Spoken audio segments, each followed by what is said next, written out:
Hello, tunia ai cookie channel ai say di we ai le Amazon affiliate link Amazon ako na iti muding iti join ding ham ti na say di we in Amazon kiti hi tulaya e-marketing hechi e-commerce adinga iti sayram amin je loya hi in e-commerce kiti chu website hi in website na ko na min thila jo na hoi e-commerce kiti hi hechi wa he anabele han hechi keima dashboard hi in dashboard ti chu keima page hi in keima account affiliate ki join na hi in nang in affiliate hechi account na nei nai la wai la chun i khat sign up na ball phot ding bala form hoi ta na fill up ding ai chi fill up na ding a chu et ki ball ding ham ti ana bele han ne chulaya he a link he bele chun na hi chi affiliate program amazon.in hi chi hi ngai nei hi chi wa ko nai na click ding a form hoi ta a require ho na email ho na phone number ho hi cho si chu chi wai na click zo ting le a fill up na ding ho moment din chi wa chu na fill up ding ai na ai la keiman account ka nei ta ji chun keima account na ane vele han hi chi keima account na hi na hi chi keima earning izat ka anam ti ai lo la min mi izat ne na click ngam ti avet na hi in ni chabai na sumu za chui chawang do de ngai na hi tu nya hi ana vele han ima ka bol lo ja chu ken tu a chu ki hong ai ji chun ima lo hi in a hin la hi chabai thil affiliate link et generate bowling ham ti chun na vele han t-shirt hol hui tin ni chalai product na dei t-shirt keu si ai poi mobile na dei jong le mobile na hol the na mobile ti ana hol the aban le ni chawai hi chi t-shirt he na ve wetin ni chawa ko na yong he a link na mu yeng the hi chi na click ngai le chawa ko na yong a link na mu jeng the hin ain la hi chawa a link ho hi iti seram hi chi to bang tai ma yong deng hi chi chon hi chi to bang hi dei lo we hin idei pen chu hi ai le hi chi hi ding ai wa nga chu a link short chom cha hi ding na ni chu bai na click ngai le hi chi text ai na click ngai le text bo na mu ding chu bai na click ngai le picture bo na mu ding chu bai text and na image na lim nan de ai le chu ba na click the ngai le hi chu live bo na click mai tin hi chu lai na click ting le hi chi nang ma affiliate account nei tai na affiliate account na ko na na si mai ji chun ni chi hi nang ma ling ai chin copy na bolding ngaban le chalaya he khat an hong lo han Facebook share te na Facebook share ten Facebook it hi chiling chu loi pai pi ding ham ti ai le chalaya click mai tin chalaya na post jing the na chalaya namia chalaya ni click ding ai lowa description halcha explain ka bolno menatia ai lowa le english na thep lowa yang le chalaya na copy jing the china copy ding na ban le chawa Facebook nga cho chalaya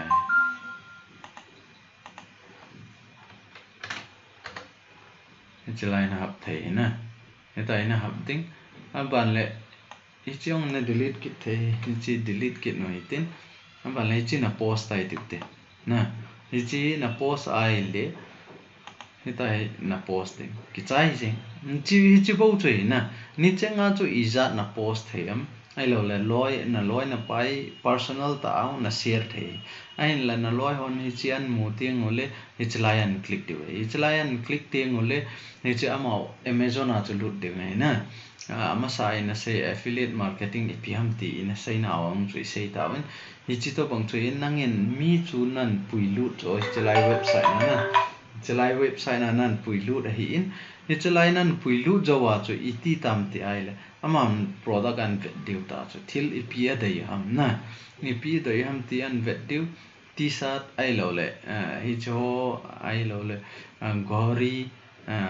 electronics ipiam kitchen things na ni cho adai wal adai de ki cho theu hi na adai de ki cho theu a ki ipi chu ki cho o zong le a commission chu nangin na mo thau thau ding a ji chu nanga ko na hung lu de ji chu internet and tracking id ki nei in ni chewa he anavele han I like them generated for now chu hi chi tracking id in hi chi mangcha a chu hi chi ung ki se mai ji chun min ipi ki cho jong le hi chi Amazon account na hi pi thil hi jong la cho po wai le chun nanga ko na hung lu dai je chun nangin commission na mo ding ai na chi chu hal chai ga 17 hi ta chu share ding ai hi ta hi share ding aban la ma wa lu ting le ama wen thil la cho ting le nangin na mo ding aban le hi chi a link Facebook ke si hi lowa blog nga et share dam na blog nga et share dam tiong ana sei ke ni tin adan chu blogger na hong tai tiu te Google ko na nangin blogger na hon ta chu blogger na honai le Gmail na nei ai le chi blogger hi na nei free na nei the hi ni chi chu ept nei ding ham mi ti ai le ama sa blogger hon dan in a sei ta wen hi chlai YouTube ma ya na chi le chun anoi la nga hin and we su le chun how to open a blogger free kit in hi chi pen hin na vet ding hi chi pen he vele chun blogger et ke honam tin he ding hin blogger na hon jo ting le hi chi wai na chi ding blogger na blogger na chi ding blogger na chi ting le na blog hung khong ve ta joy na blog hung khong de hi joy ke blog a hin hi chi tampi ta in a hin la nangin hi chi wa ko na chu iti seidam sangkhol langpang na zo no mai le chun hi chi langpang website na sim no mai le hoi ta na be nga in hi ipi langpang na bol no ma blog chu na hon ham na hi chi chu hungai ding ai ji chun tu a hi chlaya cookie chin cookie mi zo ki tin hi chawa hi ei pa wa thil ki post ji hi in nga ban la anoi la nga he na be su le chun tam pi he na hi chawa latest smartphone ki tin ai smartphone thu ki sei ki la hi in hi chi hi in a blog he na be le han chlaya hi chi mobile la dinga ki se mai ji chun latest smartphone ki tia I mean kaga bo hi in hi chuang hi Amazon a ko na enjoy wai la to bang hi chiwa ko na I kila a hi in hi chi linga ko na chu kila a hi chala ya ki khoi hi in hi chuang chu et koi ham ti blog sim na wa chu na na vet theyo hi in na het la wai le nen do ki theyo hi na ni ta he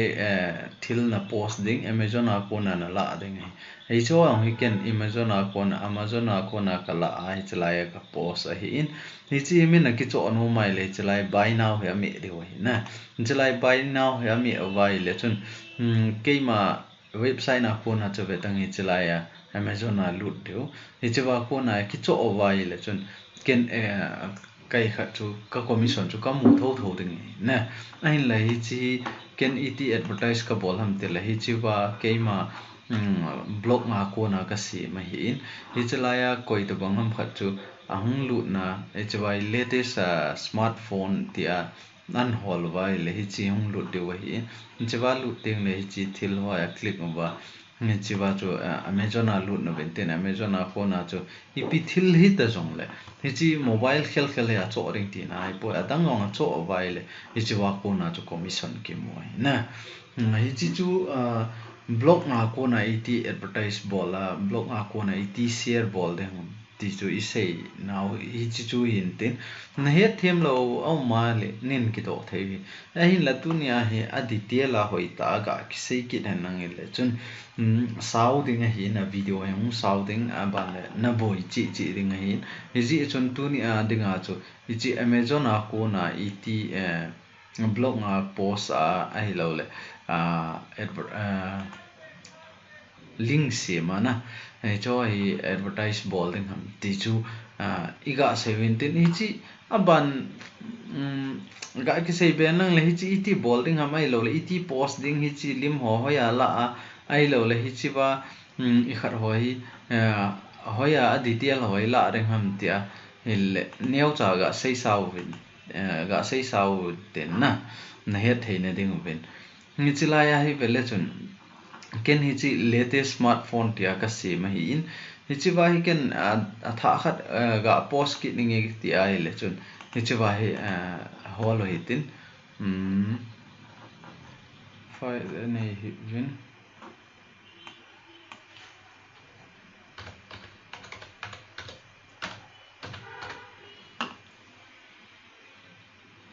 man tam zap ana be te chi iPhone X a hi in chilai click mai tin chilai na click ding na click chau ting le aman ho ai lo le cho hoi ta na bet ding hi na bet ding aban le hi chwa hi image hi save bolu hi tin a ji chu a image song in dai di wei ji chun na image song in dai di wei ji chun ga save mai tin aban le chilai ya folder khat an cmo hi tin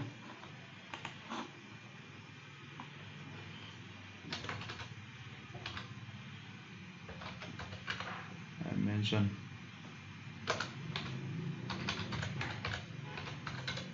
affiliate te mention affiliate open bolin lang chulai ya iPhone na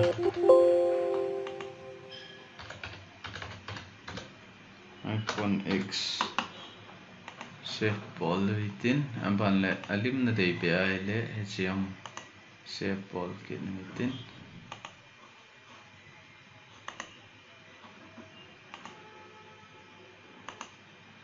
chi image save bol kin itin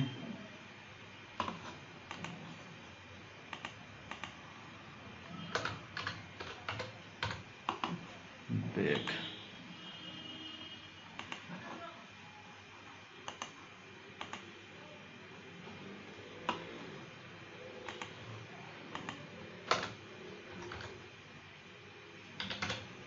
site te jotting le chi close kin itin aban la anoi la nga ha na vele chun a detail zong na mu de ngei na iPhone I explain dan hi chong hi na dei ai le chun hi chong hi na la ai chong na post hai aji chui chi formal manufacturer na a detail a pi ki da hi ji chun na dei ai le chong chun na copy a nei khat the ai lo wai le chi ong na copy the na chilang no copy the hi chiong copy utin aji chui chiong hi in poimo ding hi ji chun chulai ai si more product hi chong hi poimo ai le chong copy the hi in lai chi bo na copy phot no hitin aban le blog nga chu lu na hitin hi chawa hi ep hoi lai pen mi a post dam ti ai le chalai new post ai na lut ding ai na latest smartphone hi chawa hi new post ana chi ding new post na mi ting le e chi to bang interface hi mun na tin chi interface na mu ting le chi html a mai ji chuni dai in compose na mi ding ai na compose na mi zo ting le chalai chi mi in lang aban le space pi within chiwa hi a title zong ai na a title chu hi chalai hi copy bol ke no tin chalai title mi within aban le hi chi al khat sulin je mai tin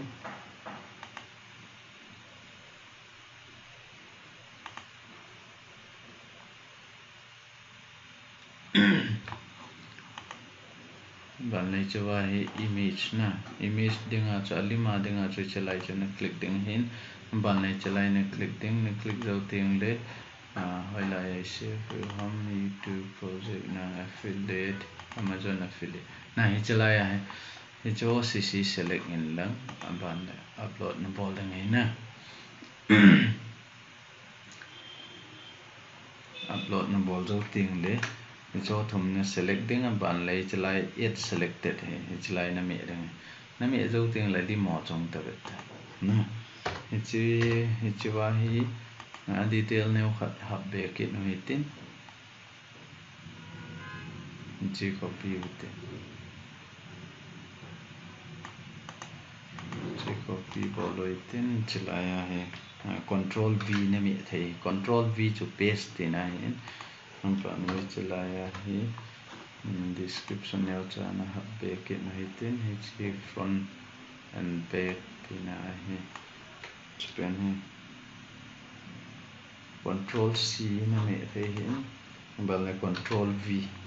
này đây này chỉ đầu tiên là chạy này đây là description nào cho nó hợp back description nó tạm quay cho nó cho min mi attractive hiện gì chun description hi tampi na ko koi chana cho koi ai nang de na chi copy ki mai tin amban le chu la ya paste ki mai tin na tai na paste to ting le to hi chi a complete hi ta in a hin la hi chi na post a chu image hi thei ki lo ding he ne chalai me na click ngai le nang hi chalai ha alut no ngai he na hi chi iPhone no cho the ne ding ma hi chalai li ngai agalut no ngai hi chi chun hi chi pen hi chalai na click ding text in click ding hi chi na copy ki ting hi chi na copy zo ting le hi chi alim hi me le chun na chalai link ki ti om bet chi link pen na me ding na me zo ting le che bai website address ki ti bet website address pen na chi na me ding China me zo ting le open this link in a new window ti chu chi na mi ai le dan chi lai na mi ai le che wai browser link dang new tab sound kyong de ngai na mi chi ding a chu ki sei chi chu ki sei na in am ban le che lai ve tin chi na daya all the na bol no mai le hi chalai mi in tiang na jit the na line number 11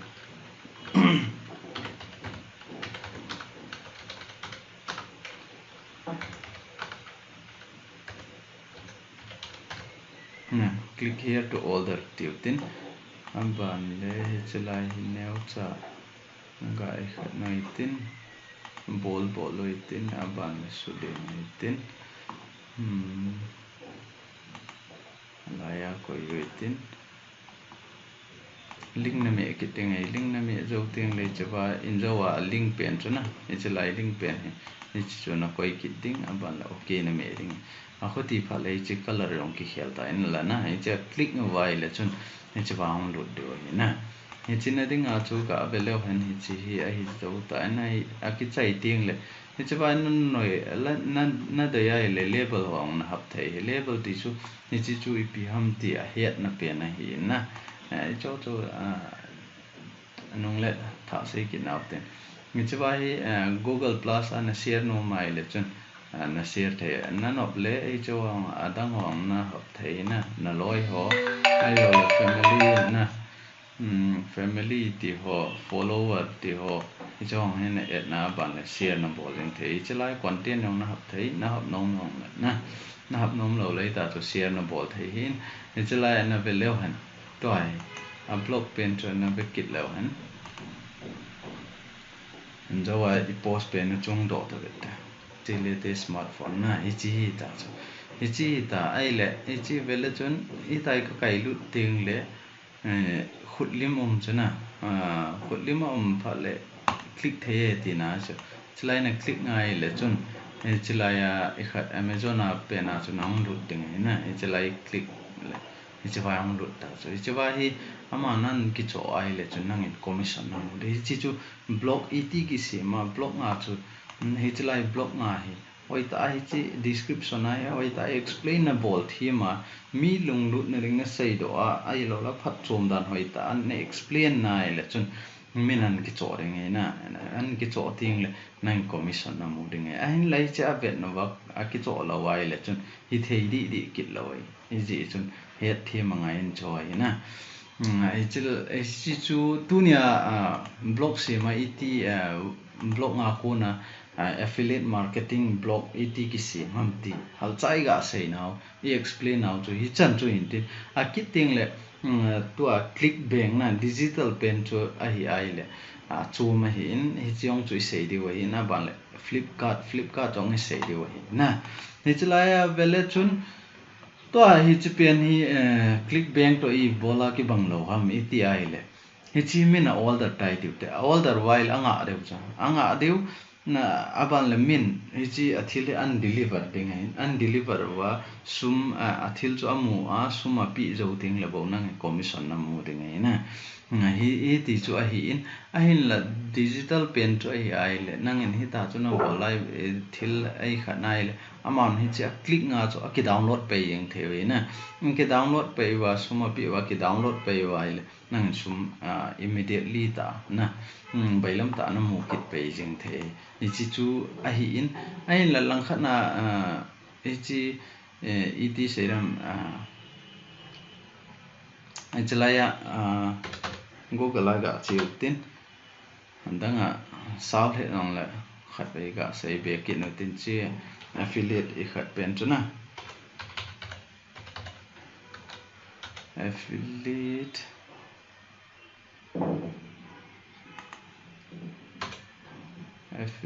Flipkart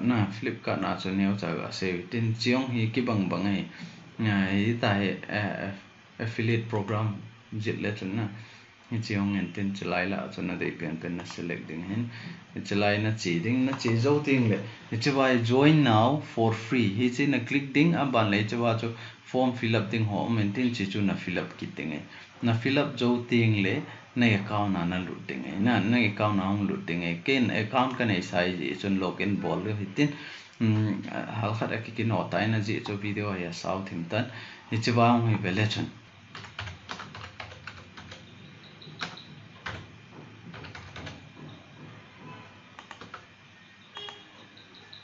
Note 5 Pro hồi tin chawai om he na hi chi hi in ban le chlai na click zo ting le hi chi review na bol ding e hoi ta na alim me ven lang phana sa ai le hi chi hi theinan te na ti ai le chun hi chiong hi in zo wa I bol ta bang ma chu hi in hi chi na click ting le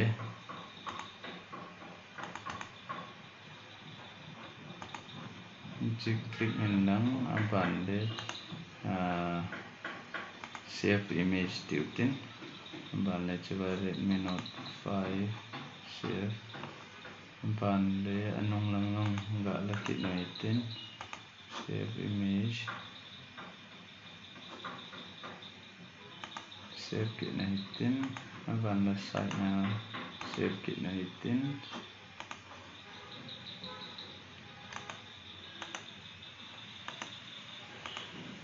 save kit na itin tan te na ni za tu na la do ting le anjo wa blog essay na wa chu nong lut kit no itin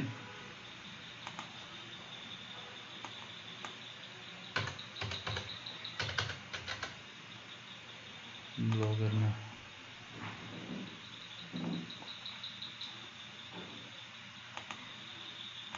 latest smartphone na chu chlaya new post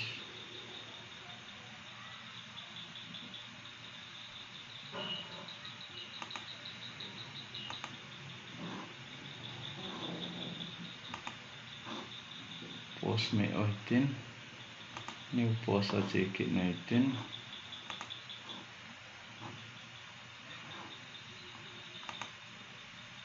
new post a che zo tiang le title hot na itin copy lo khat hi che copy bol lo itin title hot na itin title hot zo tiang le chewa oi na copy the na lap la na chewa na copy the detail hoi chewa he che copy ki na tin chewa paste bol lo itin amban le space na cha ko itin amban le lim so upload bol ki na tin lim so si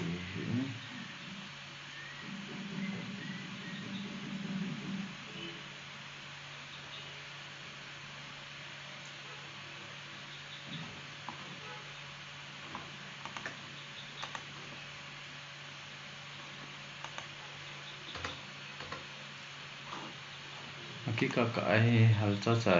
description na pio tin hi chi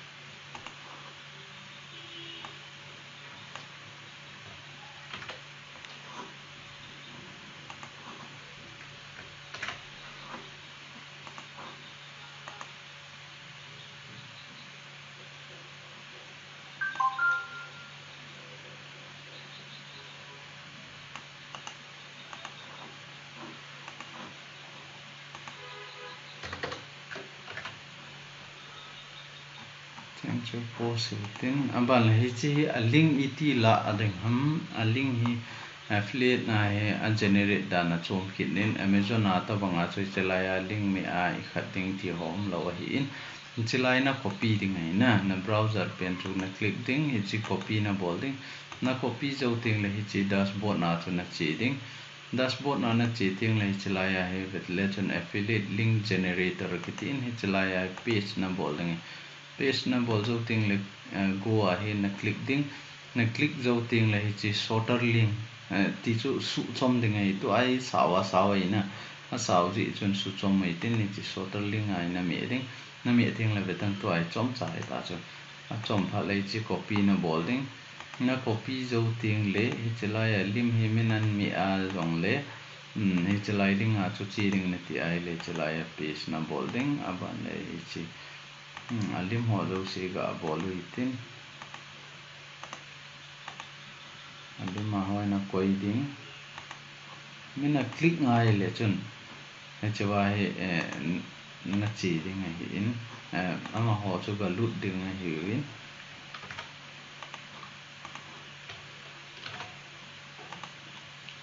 chilayang bolu itin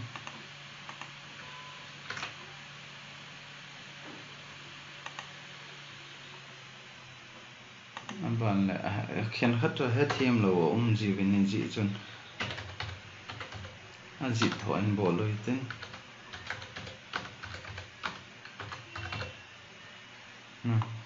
click here to buy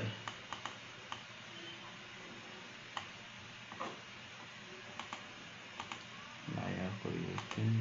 subin je mai tin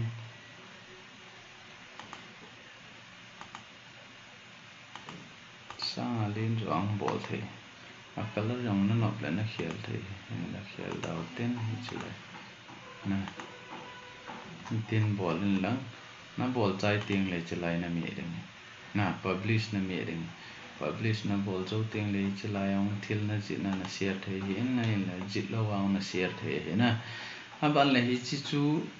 iti Facebook ang ki share thei ham ti ki nai le chun chilai na chi kiting enjo wa to banga chuna ni chi Redmi Note 5 Pro hi hi chi na copy thei hi chi na copy ang na bol thei hi in ai lo wa le link chu koi phot na itin link i koi zo ting le chilai a chi title pen chu copy bolu itin na ta hi na mi ding hi chi a hi zo ting le chilai mi ring ti nai na ta hang ki post in tin ta na post tai tu tin na post zo ting le min hi chilai an mi ri cha na hi chilai an mi awai le an avel chun hi chilai ma chung lut bet ta Note 5 cha na hi chi Note 5 Pro cha hi chi wa ko na he min thilan ki cho tai tu ai lo wai la dang a bet tau chu sat ho po ai lo le women ho po footwear ho po an bet ta hi cho ang a vet wa hi cho ang a ki cho wai le chun nang in commission na mu thau ding ti na a ji chun nang a ko na lut na hi ji chun nang in commission na mu ding ti na hi chi chu tu ni affiliate marketing iti hi chi Flipkart le Amazon mang cha affiliate generate link chu ET ki mu ham ti ET ki bol ham ai lo le blog nga ET siama blog nga chu kon ET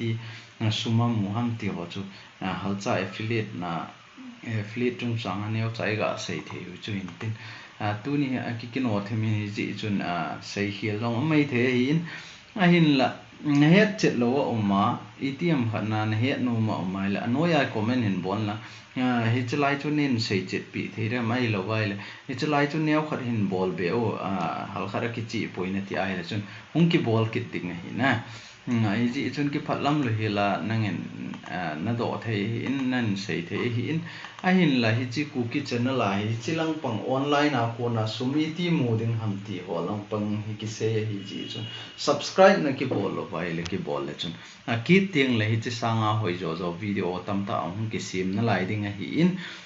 ji chu hi chi video ho hi na koi ma chan tu la ya free a sei lo ta chu anavele chu na ta san lo le YouTube ma lu nin lang how to earn money in on online ti hobel na ho le chun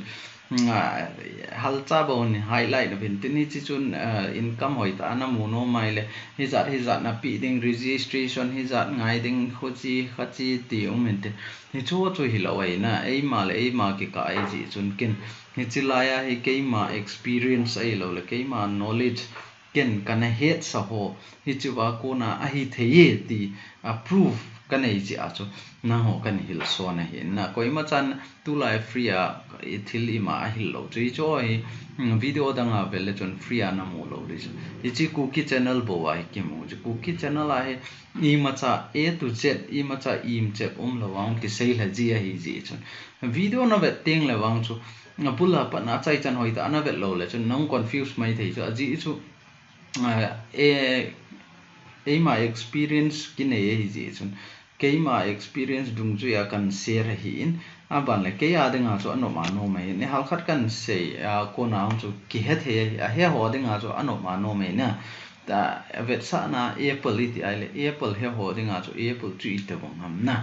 bona I ma yo se ilung thi mai ki mu zo ke yeng chu apple chu ya hello ho dinga chu ip ham ho apple chu I to bong ham ni the ham ai lo sang khol ham ip ham na hung ti vet ta ni ji chun na het chit no mai le chi video na vet ting jong le abula pa na top chan skip bolo be forward bolo be hoi ta na vet ding na hoi ta na vet na chai chan na vet na le chun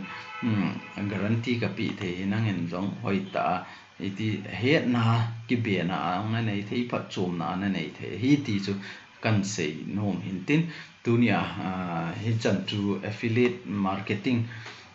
lang pangai sei nawa Amazon le Flipkart mangcha ET affiliate link generate bowling am ti sei thei now hi chan tu in tin I sei helo le ke ngai da moi tin ka sei ma banga chun helo le nen ki do thei hi in tunia cookie channel pe zo si na bon vin ka ki pa na ken phom ki ne he ka ki pa